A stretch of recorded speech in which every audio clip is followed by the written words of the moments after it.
Good morning, everybody. It's Wednesday, the 31st of May 2023. It's about 7 o'clock in the morning, and beautiful sky across the east there. You can see sun trying to come through. There's the pink in the clouds, and I'm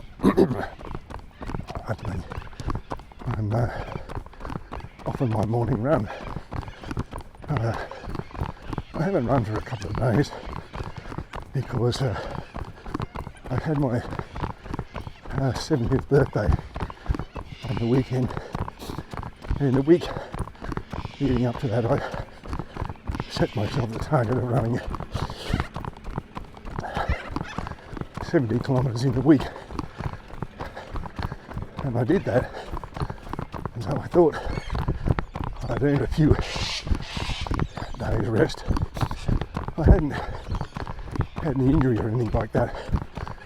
Just thought I'd take a couple of days rest. So I'm back at it, and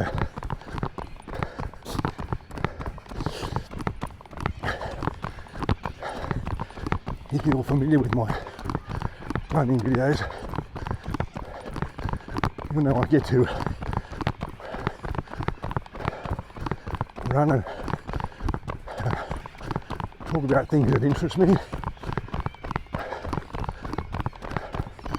Some of them to do with running, something to do with just current events,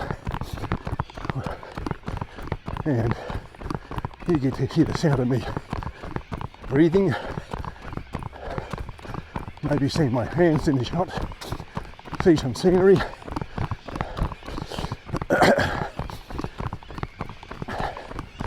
and maybe sometimes think about some of the things that I talk about.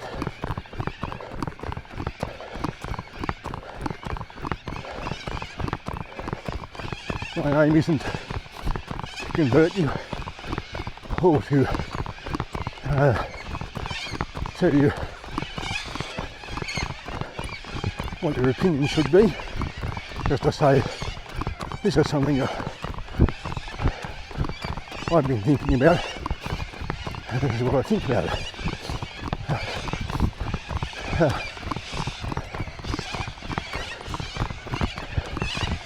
Today I'm doing what I'm calling the history run, because I'm going to tell you a little bit about Goulburn's history while I pass various points of interest. So, first of all, Goulburn's a city that's steeped in history. And still lots of historic buildings, both public buildings and private dwellings that go right back to the colonial era and the first or the early settlement by white people of this area. Goulburn is known as the first inland city because I think it might have been Queen Victoria at the time who gave it what was called a letter of patent and said it was allowed to call itself a city. In those times, to be a city, you had to have a cathedral. Now, Goulburn was fortunate at that stage that it had not one, but two, and we'll see both of those shortly. Coming up on the left hand side at this corner here, it's the intersection of Clifford Street and Burke Street, that's for locals, is Goulburn Public School. which I think opened in the 1860s. I think it was the first of the public schools, known locally as Burke Street School because it's in Burke Street, and its official name is Goulburn Public School. It's on the left there. And before it was a school, or before the school was built there was what's called a barracks for women and girls. It was run by Caroline Chisholm, who was an early, I guess you'd say, campaigner for women's rights. And the barracks, I think, is what we'd call a refuge for single women and their children. So Burke Street Public School there on the left. On my right here is the city centre, and we're coming up to what might be called the religious precinct of Goulburn. Coming into view here, well, at least I hope it is in your shot, what you're seeing is the first of the two cathedrals. That is the Anglican Cathedral. Anglican being the Church of England, which was started by Henry VIII, and the Catholic Church wouldn't allow him to divorce his wives who were not bearing him sons.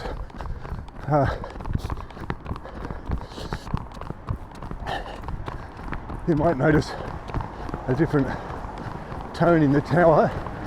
The tower was added later, it was part of the original plan, but it wasn't built with the rest of the building. It was added later, I think, in around the 1980s.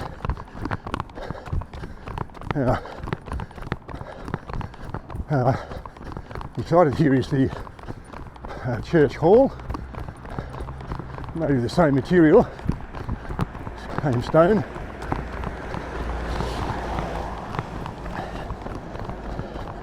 That's St Saviour's Cathedral.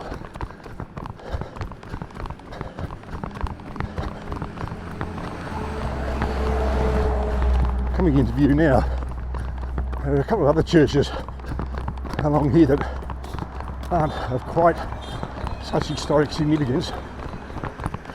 And then there's the old TAFE building, which is now a conservatorium.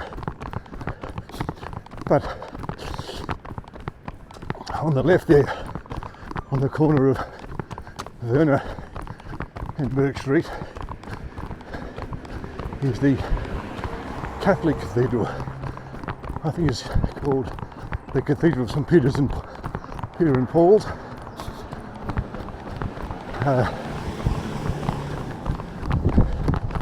And just down Werner Street from it is the residence of the priests, and behind me there, just what I called it,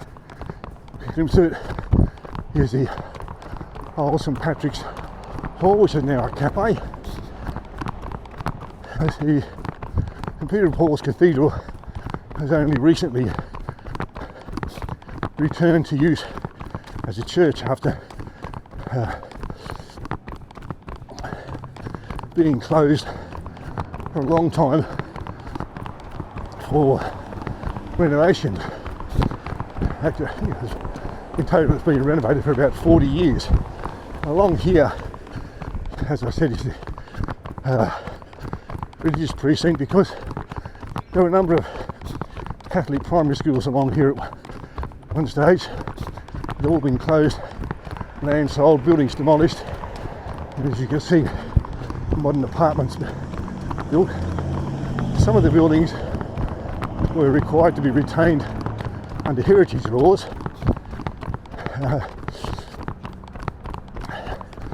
What was the Girls Catholic High School, Marian College, or Marian as people used to say, but was on the corner here, and the chapel and the admin building were retained because of their historical significance, and the rest was demolished and turned into the Quest apartments and those other apartments.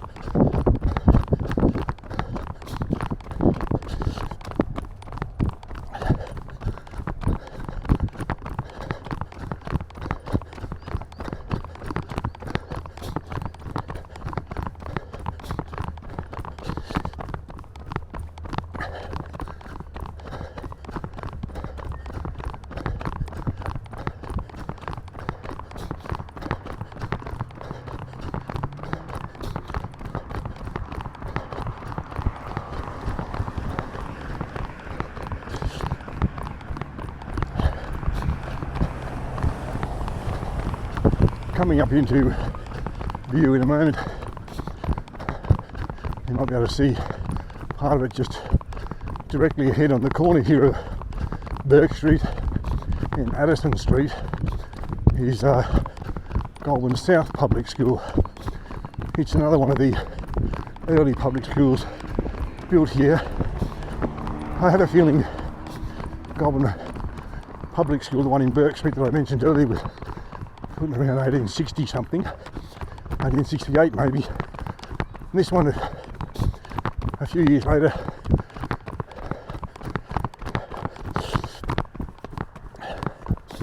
I mentioned in one of my earlier videos that the New South Wales colonial government, as it was then, because we weren't Australia, we were just a collection of colonies, passed a bill called the Public Instruction Act, which required all children between 6 and 12 to go to school.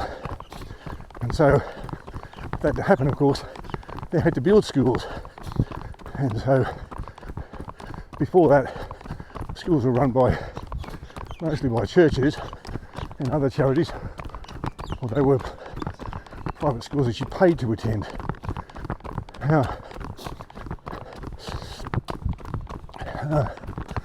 there's an older building here on the corner of Addison and Auburn Street that I think might have been the original schoolhouse. Hope you can see it through the trees there now.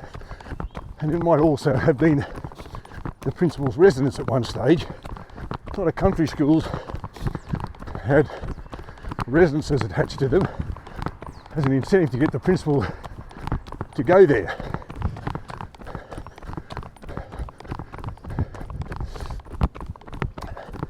Well, it says 1908 for the public school, so that's a new building, not the original school building.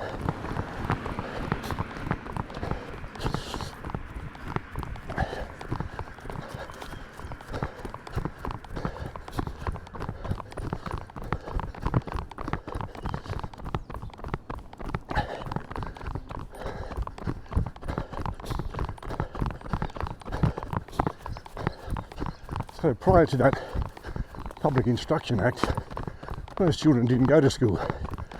As I said, most schools were run by churches, in particular Catholic Church ran lots of schools, and obviously if you weren't Catholic in those days you didn't go to Catholic school, and certainly if you didn't have money to pay the fees, which would have been probably not very much, but nevertheless were substantial for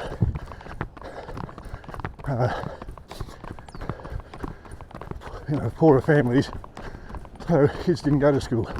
So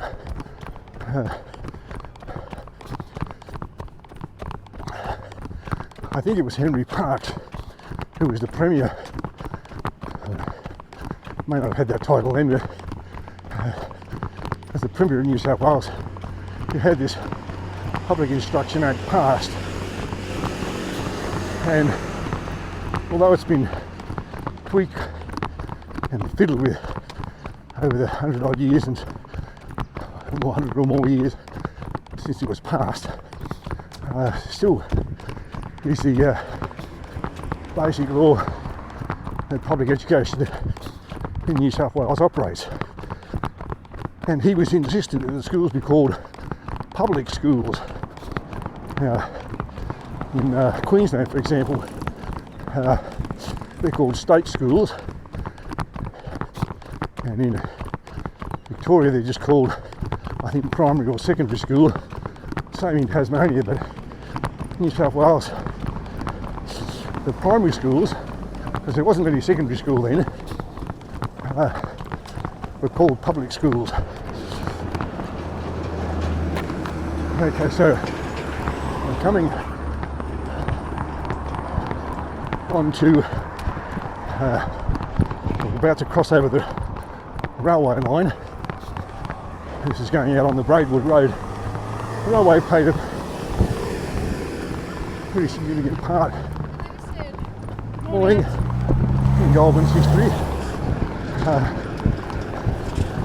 The railway first came to Goulburn. The governor, whose name was Belmore, surname that is, and his wife Lady Belmore, took the train trip. I mean, it would have been steam train. Would have taken them most of the day, probably, to get here. Lady Belmore commemorated the occasion by planting an oak tree in Belmore Park. So if you walk through the park, say from the courthouse to Market Street, there's a giant oak tree still standing there, which is the original tree. And the railways would have had an impact economically in that goods would have been able to get to Goulburn quicker, and produce from Goulburn, especially wool, which we were world famous for even then. It was sold in Sydney at the time rather than sold locally. Could be transported more quickly. And over the years, decades that followed, Goulburn became a major railway centre, and a lot of people in Goulburn made their living working for the railway, either drivers or in some other capacity.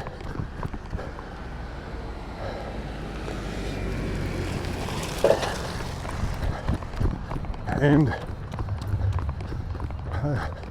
that continued until the late 1980s, I think, when the New South Wales government at the time decided that freight in particular would be better on the road, and they ran the railways down. We're coming up to a historically significant building here. It's called the